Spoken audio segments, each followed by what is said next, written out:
এই যে সুলতান বানানো গেছে, এটা কি মেলা?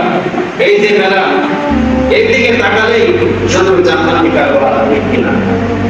জান্নাতের হুর বানানো আসতেছে, জিবরাইল ফেরেশতা এসে ঘোষণা করতেছে আর নাচে নাচতেছে।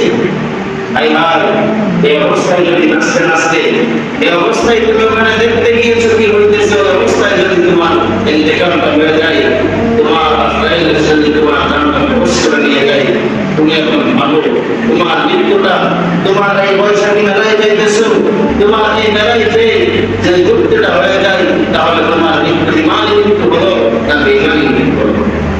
আল্লাহর কাছে কি জবাব দিতে হবে? আল্লাহ রাসূল বলেন, যেই বান্দা এই অবস্থায় মারা যাবে, আল্লাহ তাআলা কিয়ামতের দিন তাকে সেই অবস্থায় উঠাইবে। কোন বান্দা যদি সিজদায় দিয়ে মারা যায়, আল্লাহ তাআলা কাল কিয়ামতের ময়দানে তাকে সিজদার অবস্থায় উঠাইবে। কোন বান্দা যদি রূপ অবস্থায় মারা যায়, আল্লাহ তাআলা তাকে রূপ অবস্থায় উঠাইবে।